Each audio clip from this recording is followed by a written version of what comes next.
Hey, welcome to Moody Reads.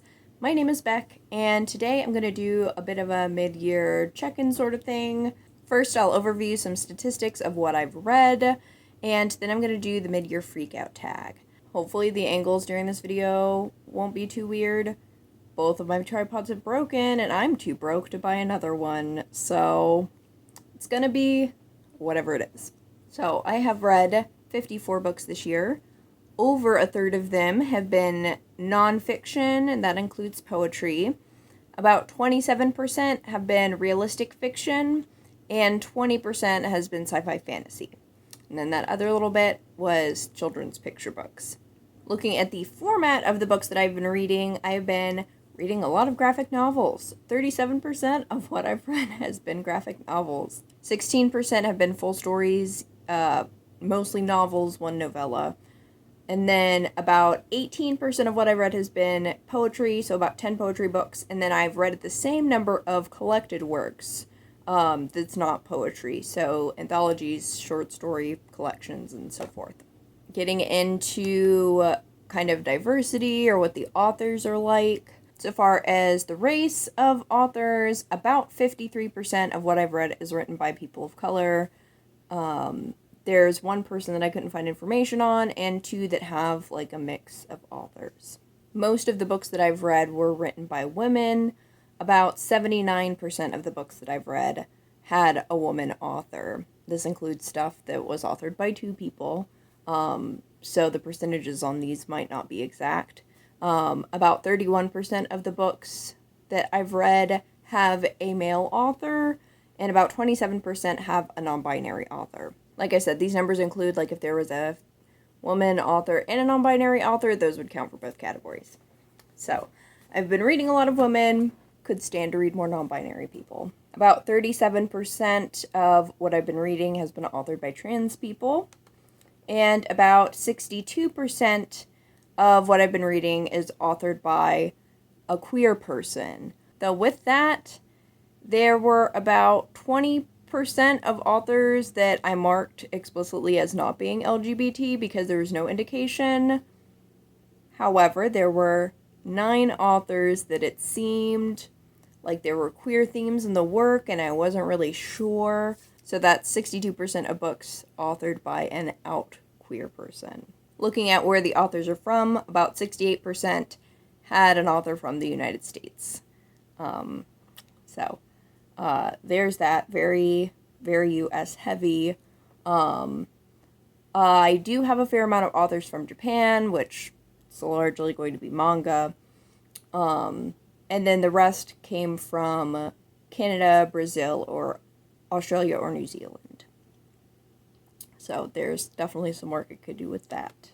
Now, if we go to some of the stats from Storygraph, I can look at the sorts of books that I've been reading. Mood-wise, I have read a lot of very emotional books, a lot of reflective books, which tracks. I think those were some of my biggest from last year. Also challenging books and adventurous books, which is interesting. Apparently, I favored slower medium-paced books, not as many fast-paced books, which is a little strange to me because I had so many graphic novels. Granted, you could have a slow-paced short book, I suppose, but the vast majority of the books that I read were less than 300 pages, so even though, like, the pacing is slow, the books aren't really as slow, if that makes sense. 72% of the books that I read were 3 stars or higher, which is really great. So I've been reading excellent books. So I've been reading a lot of good queer books, mostly authored by women, a lot of them graphic novels, and a lot of them by people of color. That is what the first half of the year has looked like. But now we can move on to the mid-year Freakout Tag. The first question is, what is the best book that you've read in 2021? I'm really bad at picking out favorites, so I have like 5, which I think is valid because I've read across genres. My favorite novel was The 30 Names of Night by Zane Jukador. This was so beautifully written. It was thematically rich. The characters were engaging. I have nothing bad to say about this. This focused on our main character, who is a closeted Syrian American trans man. It looks at his story as he's working through grief after his mother passed away several years ago. He's also working on an art project that has to do with the birds that his mother participated in conserving. And alongside his timeline, we're looking at the diary of someone who was in his Syrian American community who migrated to the United States in the 1930s and was also queer. So there's a lot in here about like queer ancestry and about visibility and authenticity. It is beautiful. My favorite graphic novel was The Magic Fish by Trung Nguyen, and this focuses on a Vietnamese American boy who is reading fairy tales to his mother. His mother does not know English very well, so this is kind of an opportunity for him to kind of help her learn more, also an opportunity for them to bond.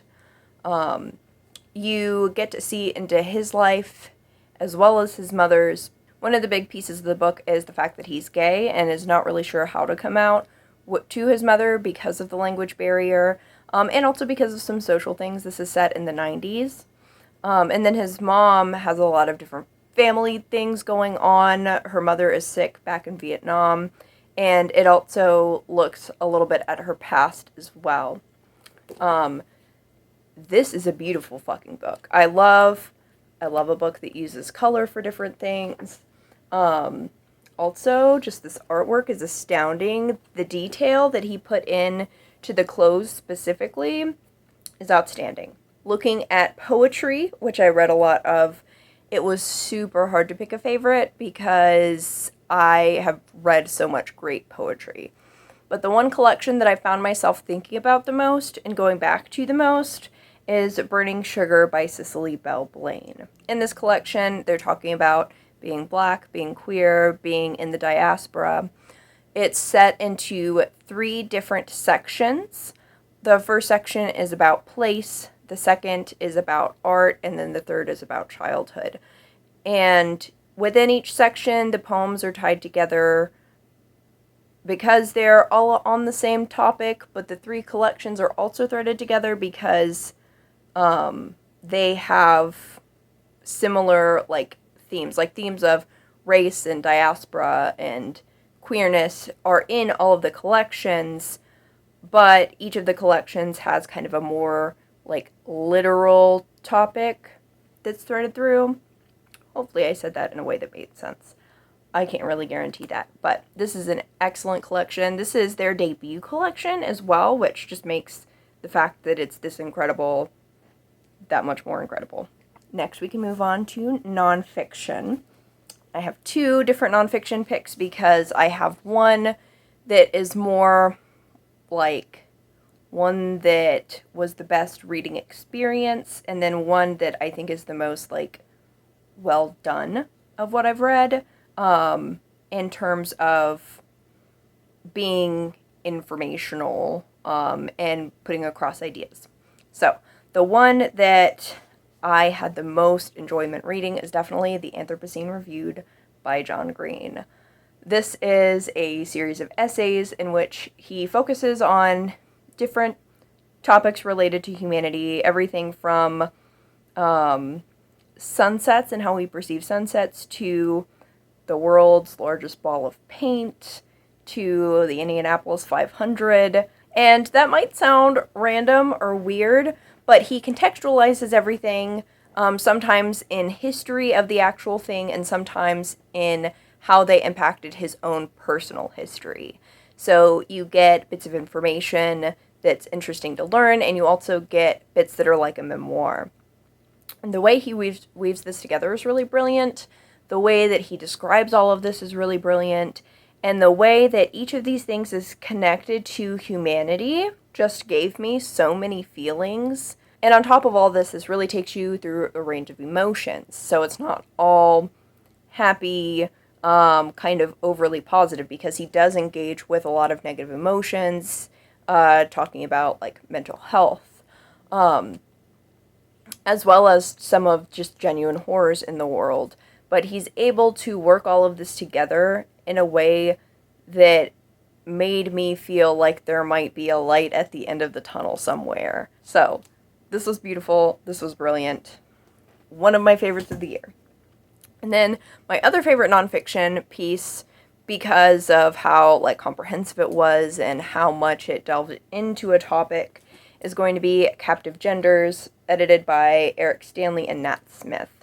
And this is an anthology that looks at the prison industrial complex and gender, specifically how the prison industrial complex treats trans people and queerness, how it recreates transphobia, homophobia, and gender in general. And I knew going in that it was going to be horrific. I have done some research on the topic, specifically of how trans women in prisons are treated. And this just showed me even more ways that the prison industrial complex is fucked up, and also more ways that the prison industrial complex is connected to other systems. So should be required reading for anyone interested in liberation work for any group. So, those are my favorites. I promise I don't have this many books for all of the questions. Question number 2 is the best sequel that you read in 2021. I did not read a whole lot of sequels in 2021.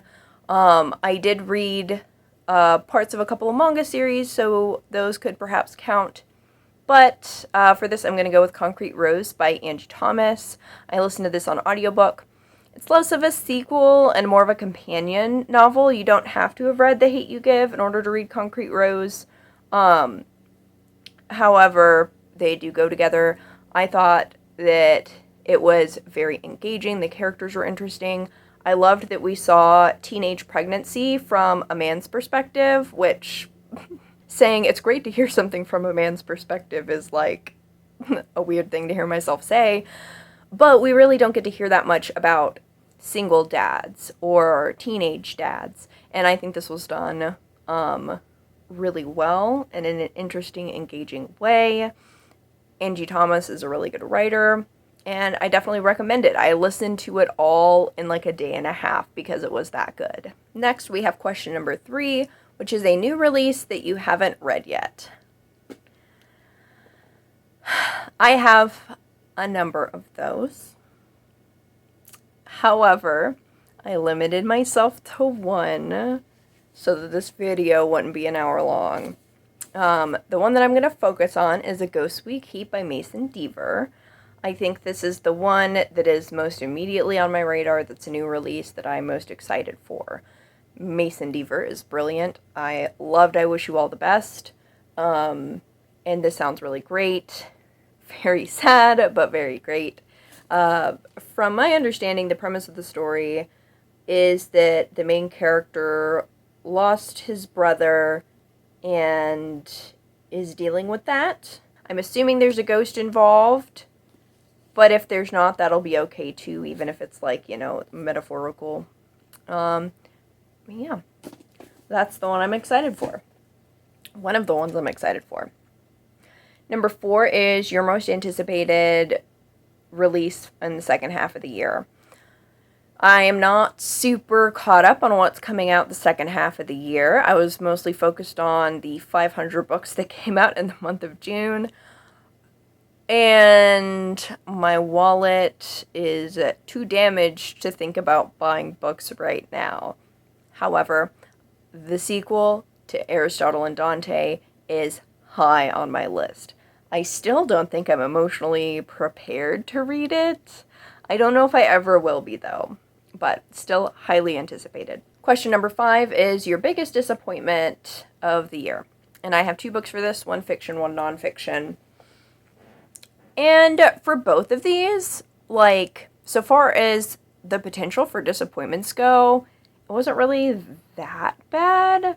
There's nothing that I read, thought I would really love, and ended up hating. These are both books that I felt kind of about. We'll start out with the fiction, with Super Mutant Magic Academy. I gave this 2.5 stars. I didn't really go in expecting much. I bought this used, kind of on a whim, hadn't heard anyone talk about it. but I didn't really jive with it at all. It was more of a collection of comics than a cohesive graphic novel, which I didn't love. However, I think it could have been done better. The first 2/3 of this book was a very different experience to me than the last third, and I think that if there had either been some trimming done with some of the secondary characters that weren't going to be the focus of the plot at the end, or if they had given those secondary characters more of a cohesive plot, I think this would have been better. I also think this would have been better if certain jokes had been taken out. Honestly, I thought that this was published in like 2009 or something like that. Especially with like some of the jokes were like just really off color, and they would have been things that I would have expected to read when I was in high school. And maybe high schoolers are still making jokes about that in 2015. I mean, they probably were, but like it just, I don't know, it just didn't sit right with me. Some of them didn't sit right with me. So this was kind of disappointing. Probably not going to reread it. Then, so far as nonfiction goes, I have the very first book that I read this year, which was On Tyranny, 20 Lessons from the 20th Century by Timothy Snyder. Now, I do think that this would be a decent book if you had never really thought about fascism, or if you really know nothing about it. I think that this does have some good insights. I gave this 3.5 stars, so it's not like it was terrible or said completely wrong things for the most part. I just think that it was kind of basic. In the book, he lays out 20 different things that you can do to be more aware of tyranny and to fight back against tyranny. And I thought that some of them were repetitive. I thought that there were other themes that were developed across some of these that would have been better to point out than some of the stuff that he did point out. I do like that he situated each of these within history to a certain extent. I think that it would have been nice to see things outside of, like, World War II. Just because that is the example of fascism that everyone has.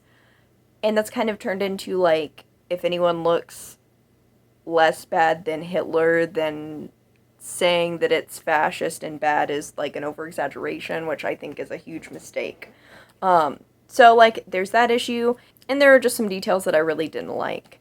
One big example of this that I have is, now I'll go over a few of these. The first one is in number 5, which is remember professional ethics. And I think that remembering professional ethics and honoring the code of like the profession that you're in or a part of is really great, and in general is a good idea. However, firstly, people who are going to snub professional ethics, I don't think are the kind of people to listen to you when you say to respect them. Like, I don't think that Timothy Snyder saying this is going to prevent anyone who wasn't already going to breach their professional ethics. And the second thing is that there's no discussion of the past of unethical professional ethics. Like, you should follow your professional ethics, but that doesn't mean that you should follow it without any kind of critical thinking. There have been historic times where research ethics has absolutely not gone far enough. And there are people that can technically follow certain professional ethics while still doing completely unethical things. And I don't think that was addressed enough.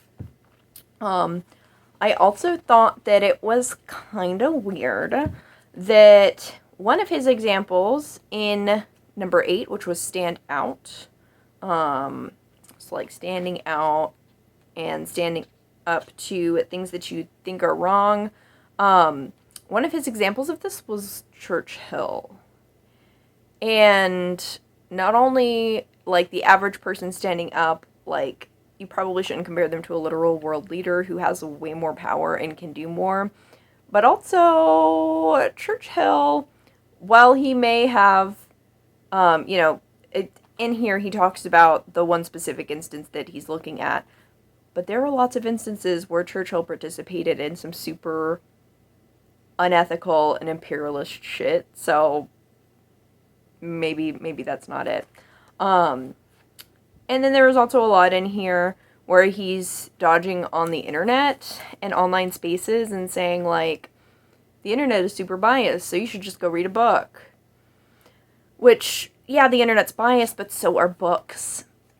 And not only that, but he later talks about, like, being connected with people around you and with people, like, globally, kind of. You know what's a really great way to connect with people? The internet. So, those are some of the issues that I had. I probably talked about this for way too long, but that's fine. So, on Tyranny, good if you really, really need to start at the bottom. Not great if you already know a little bit. Next, we have number 6, which was your biggest surprise. And for that, I have Muted by Tammy Charles. This is a YA book told in verse. It focuses on Denver, who is a singer in an R&B group. In this story, her and her friends who are in the group go to the concert of someone she really loves, and they get noticed. And he says that he's going to help them, like, break into the industry. But really quickly, red flags start popping up.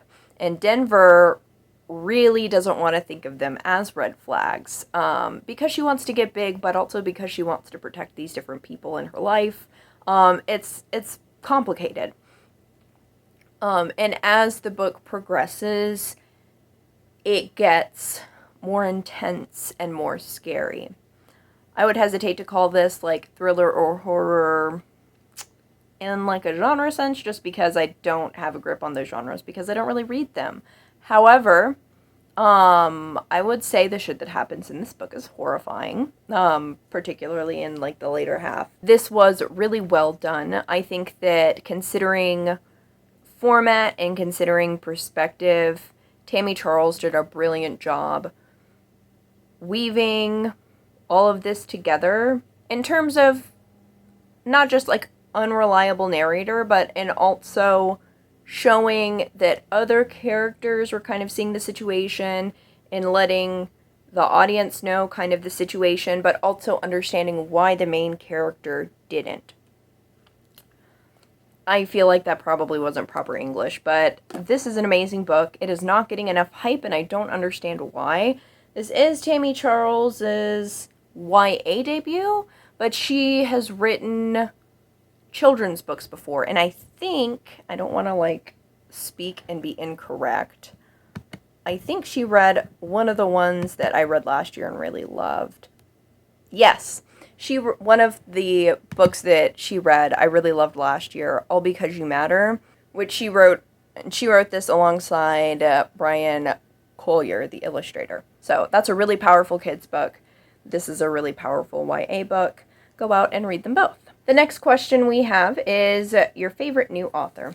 And this is kind of hard because there weren't a lot of people that I read more than one book from that I hadn't read before. And it's hard to say that somebody's, like, a new favorite author with only reading one book.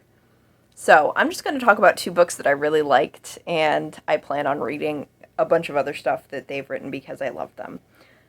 First, we have a poet, Vivek Sharaya. I read Even This Page is White, and it was excellent. It was powerful.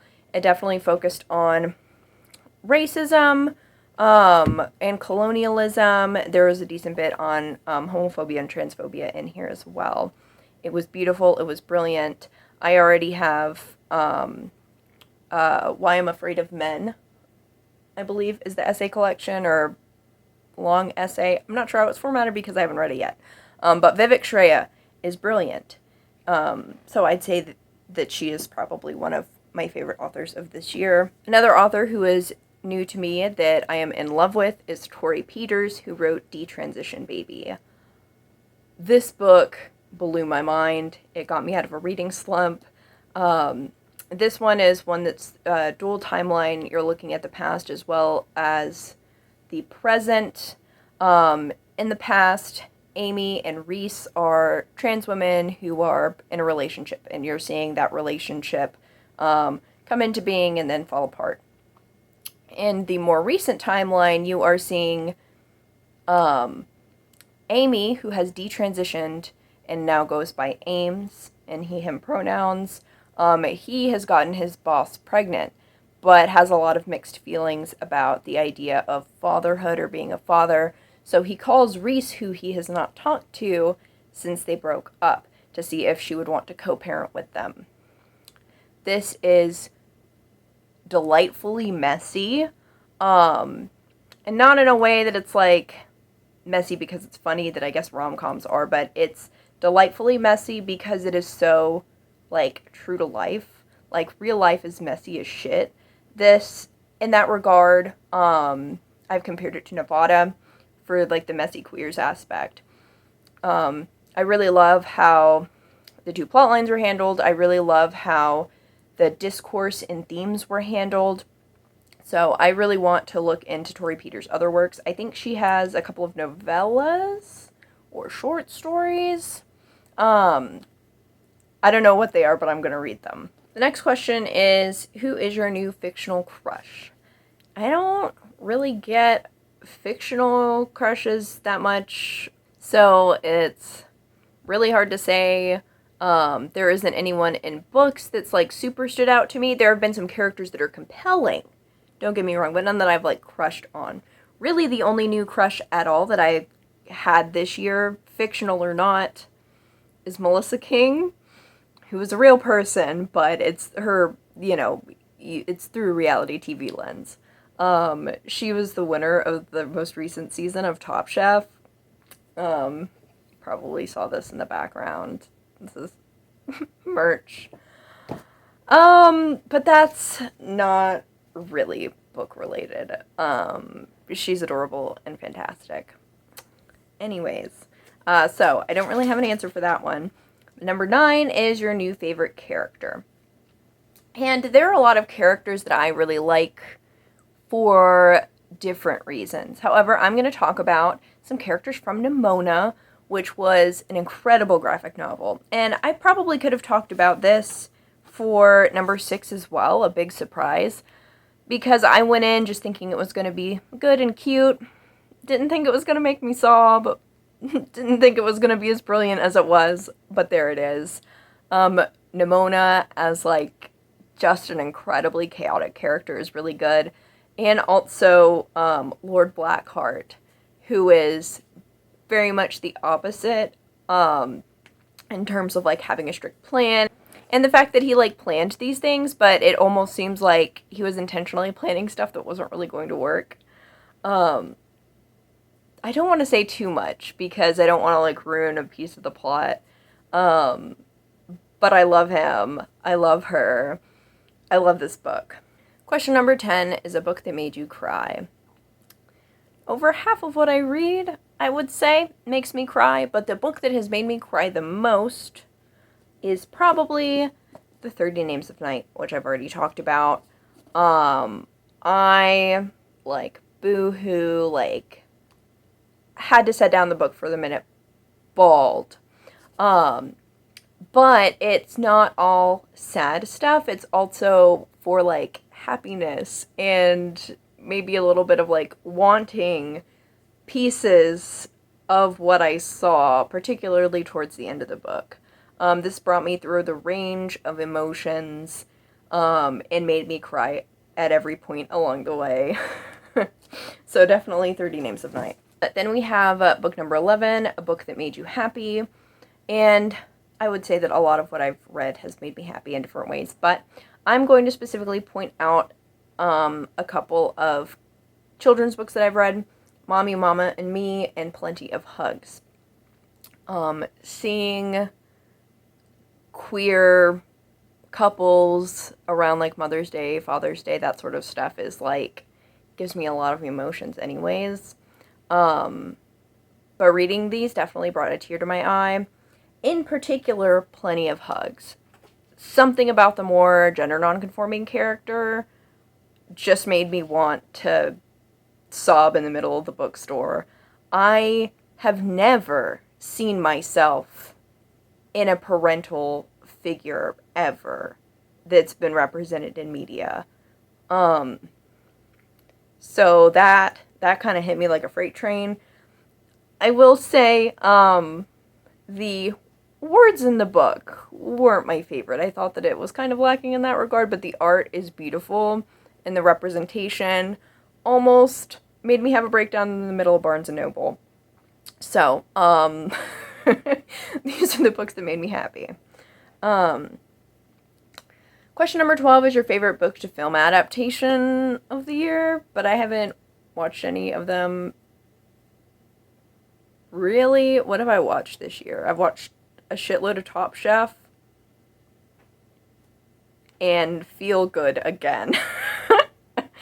I've probably watched a little bit more than that, but watching stuff has not been my strong suit, and I have not watched any book to film adaptations.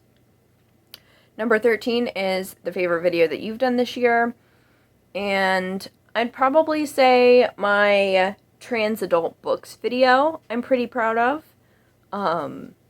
That's just something that I would like to see more people talk about in general, and I think it went pretty well. I also really like my poetry vlogs.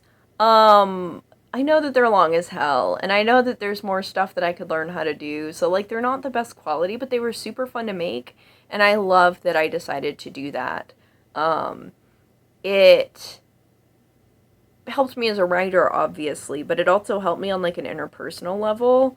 There was something just incredibly therapeutic about getting a certain level of agency back around writing poetry, because I spent a lot of time only writing poetry when my emotions were so big that I couldn't do anything else. So actually making a concerted effort to write poetry because I want to write, and doing it for myself and not for somebody else was really great. And I've been talking to the other booktubers who are also doing similar things around that month. And it's been really great to have a group of people to talk about writing with and to see all of their writing and stuff. Number 14 is the most beautiful book that you bought or received this year. I'm not gonna lie, I did not sit and, like, look at each individual cover and make a concerted decision. This was my first instinct and probably still correct. Dear Syntheron by Akweke Emezi. This cover is just very interesting. And by that I mean that it's not typical, it's something new and interesting, and it's very beautiful.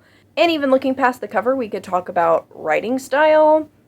Akweke Emezi is incredible, and their writing is beautiful. I'm only on about page 50, but I can pretty much guarantee that this is also probably the most beautifully written book that I have purchased this year as well. Then the final question is, what book do you need to read by the end of the year? I'm not usually very good at TBRs, and this year seems to be exceptionally bad.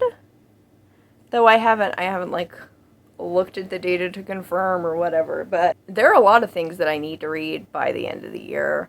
Really, a lot of things that I need to finish by the end of the year. I'm in the middle of so many fucking books. I'm almost a little scared to say any of them because I feel like that's a surefire way for me to not read them. But just for the hell of it, I found a backlist book that I really, really, really do want to get to. So, we'll go with Women Racing Class by Angela Davis. I do have Our Prison's Obsolete on my TBR for this month, so, like, obviously I want to get that one done. But this is also one that I should have already read, that I'd like to get to by the end of the year. So, that's what my reading year has looked like, I guess. If you have read any of the books that I've mentioned, definitely let me know about it in the comments below. Let me know what your favorite book of the year has been so far. And thank you all so much for watching. Bye.